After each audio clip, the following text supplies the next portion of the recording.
Hola, continuando con los temas del curso de Fisiopatología para Imagenología en la unidad de Sistema Cardiovascular, corresponde revisar enfermedades aórticas, las cuales las vamos a dividir en tres grandes grupos: el aneurisma aórtico, el síndrome aórtico agudo y la aortitis. Y en este mismo orden de importancia nos referiremos a las entidades correspondientes. El aneurisma de aorta, que básicamente viene del griego de dilatar, es una protuberancia con forma de globo y llena de sangre que se forma en las paredes de los vasos sanguíneos. Eso es aneurisma. En el caso, pues, de los aneurismas se pueden presentar en cualquier territorio arterial, cerebral, renal, periférico o aneurismas grandes, como es el caso de aneurismas de aorta, que es el tema que vamos a revisar. Los cambios degenerativos que pueden ocurrir por diferentes factores de riesgo pueden generar una debilidad focal en la túnica media aórtica.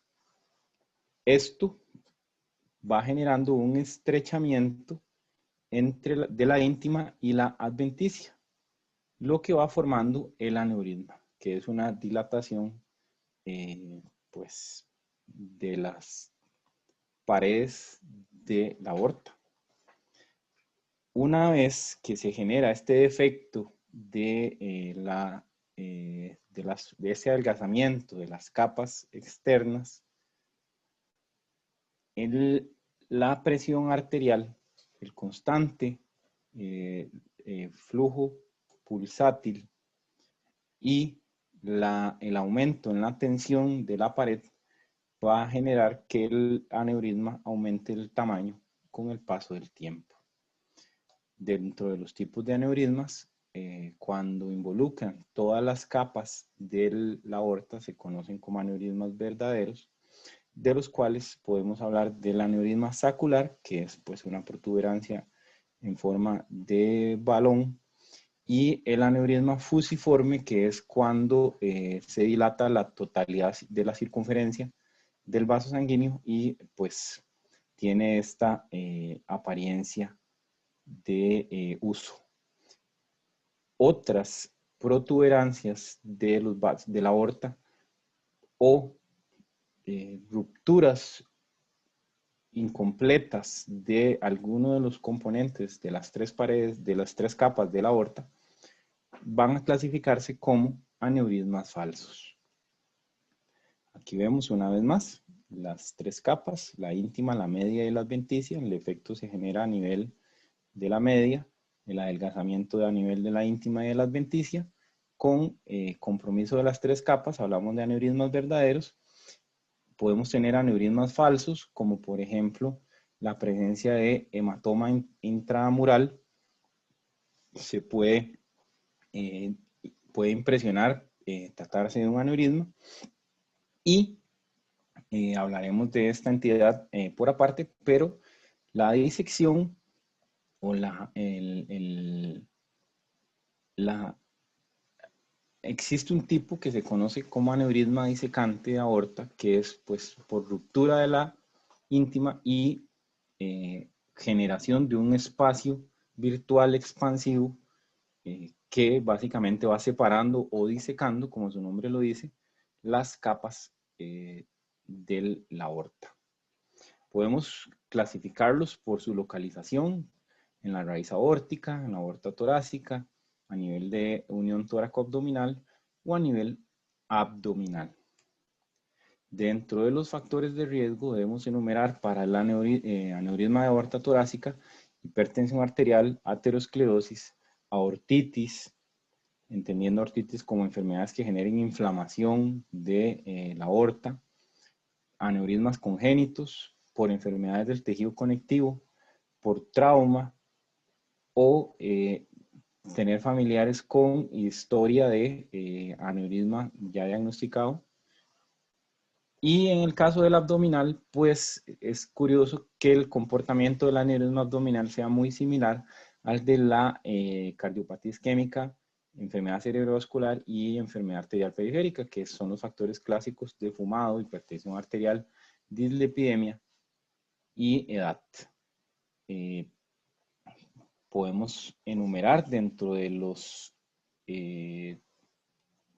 tipos de aneurisma aórtico, los que se producen por aterosclerosis o degenerativos, predominantemente la aneurismas de aorta abdominal, los que se producen por necrosis cística de la capa media, que son predominantemente los torácicos, la disección crónica de aorta, el aneurisma infeccioso, o como el caso del aneurisma micótico, y el trauma, por supuesto. También pues todos van a ser etiologías de aneurisma aórtico.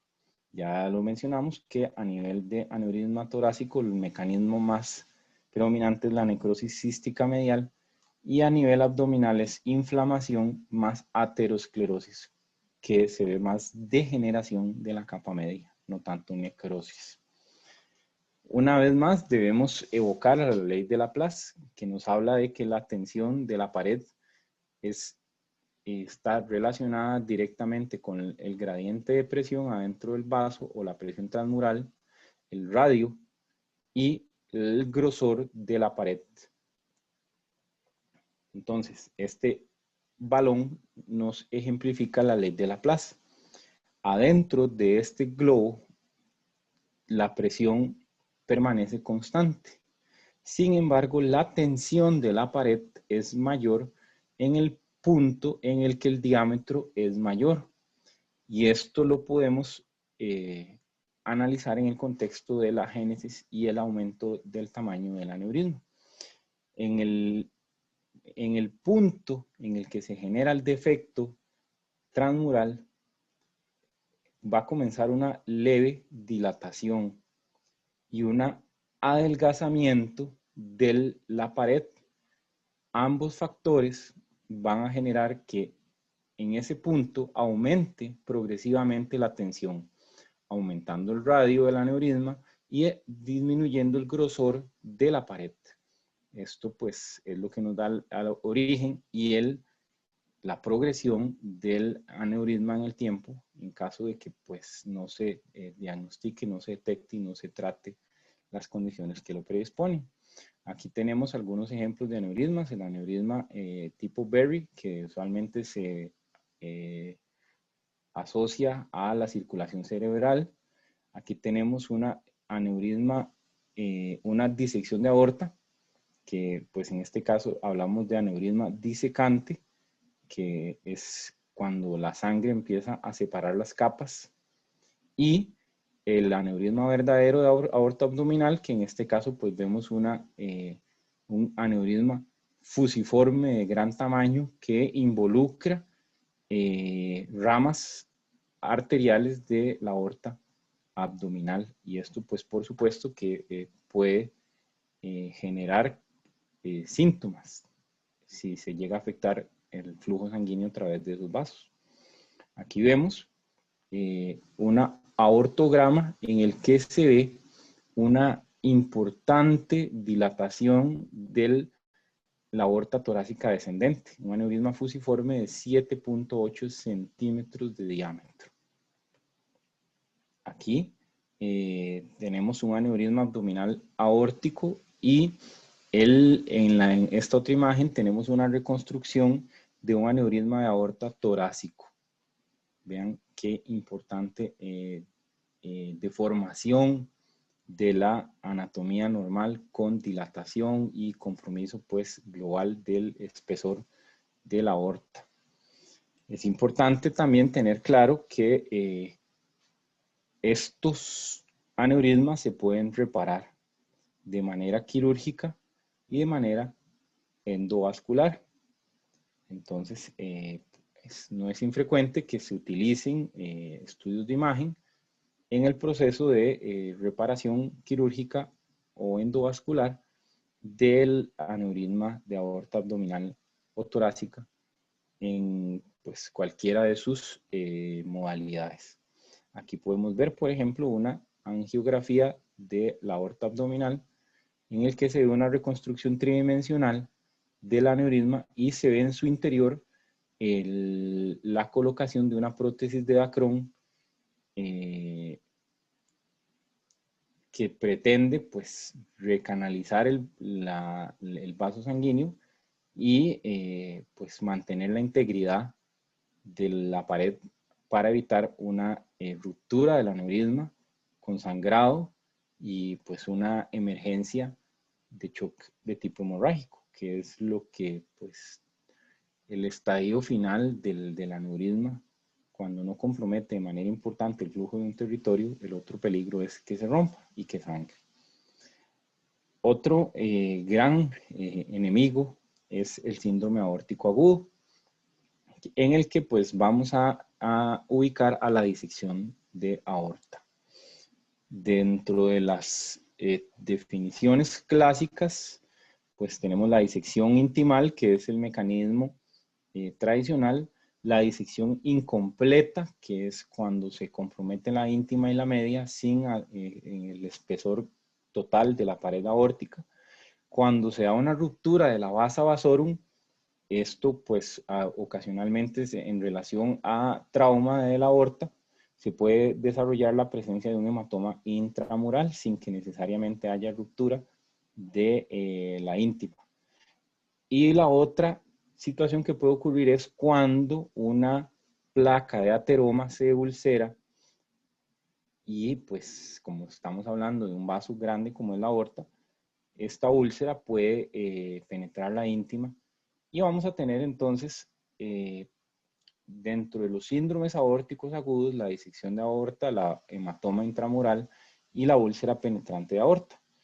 Pues con una clínica relativamente similar, sin embargo, la disección de aorta tiende a ser muchísimo más aparatosa, puede ocurrir de manera espontánea, mientras que las otras condiciones usualmente tienen alguna condición predisponente, por lo menos importantes factores de riesgo o alguna patología que predisponga a la formación de la úlcera penetrante.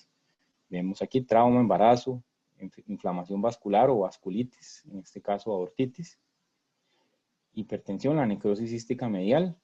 Y dentro de los síndromes aórticos también se debe incluir a la oclusión aórtica, ya sea por tromboembolia o por aterosclerosis y disminución del flujo aórtico.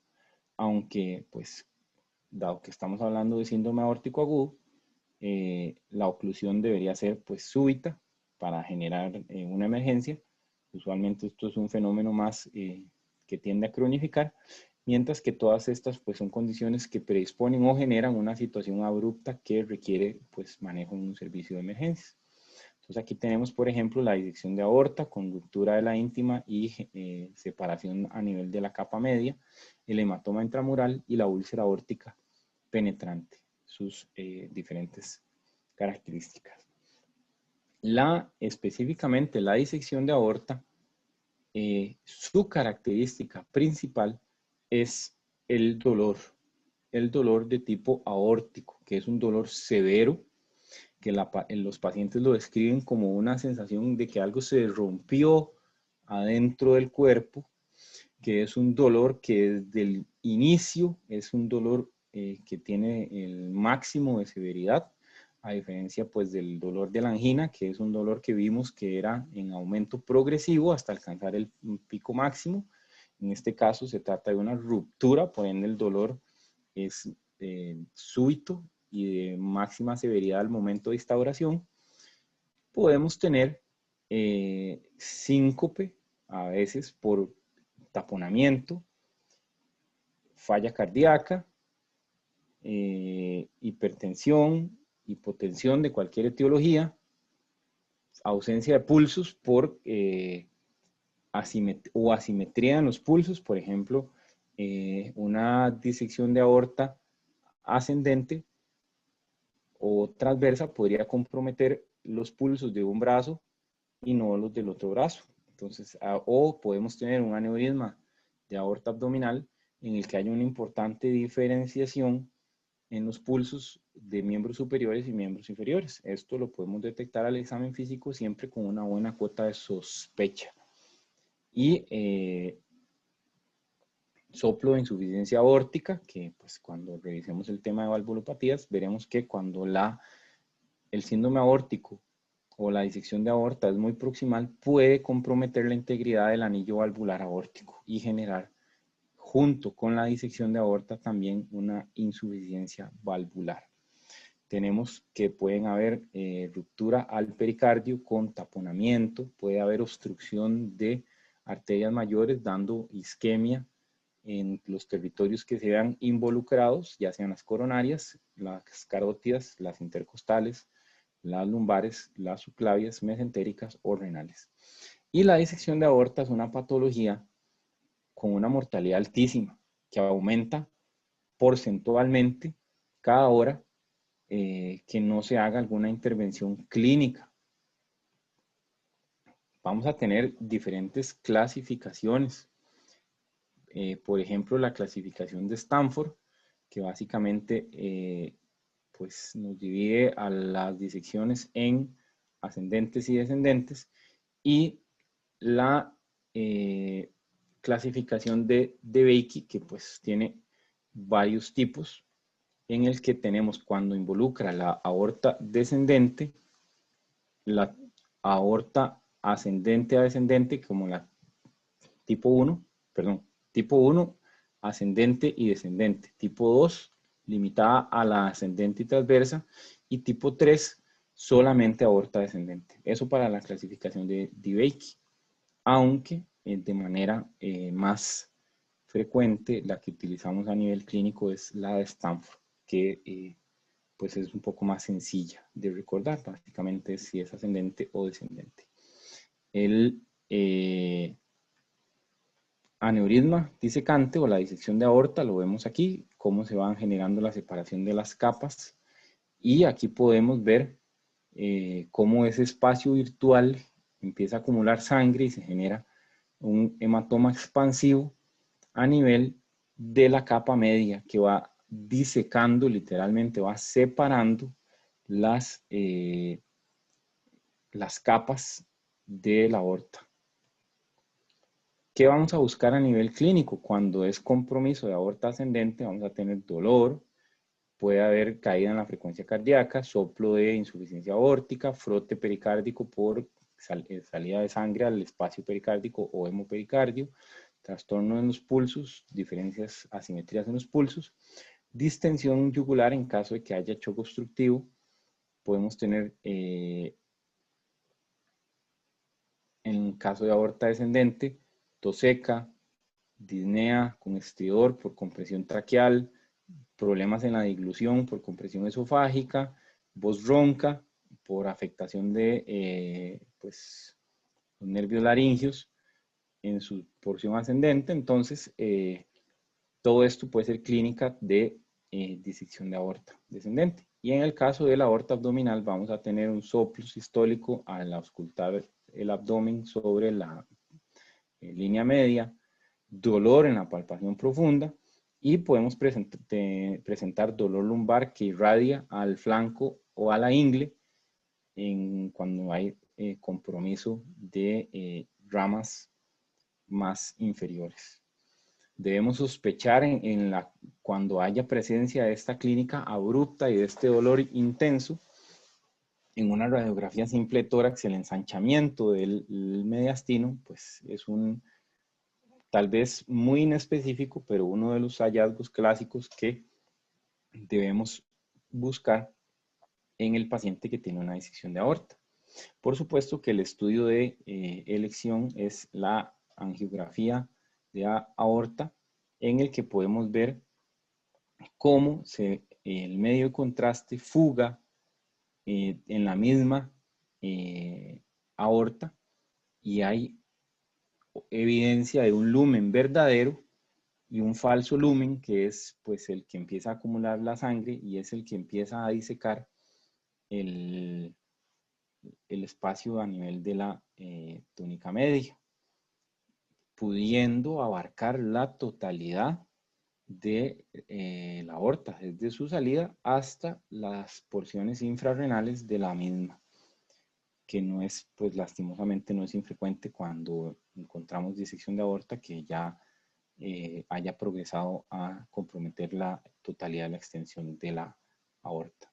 Y eso sería pues con respecto a síndrome aórtico agudo. Y la aortitis pues básicamente es inflamación vascular del vaso más grande que existe, que es la aorta, y la podemos ubicar en el contexto de vasculitis, que son enfermedades autoinmunes que atacan los vasos sanguíneos. Otro tipo de enfermedades autoinmunes que asocian inflamación de la aorta como patologías reumáticas y de manera llamativa la infección crónica por sífilis, la tuberculosis y otros tipos de gérmenes nos pueden dar degeneración micótica con inflamación y aortitis. Y esto pues básicamente predispone a patologías de aórticas que fueron básicamente las que enumeramos en las diapositivas anteriores. Y eso es lo que corresponde revisar en la clase de enfermedades aórticas.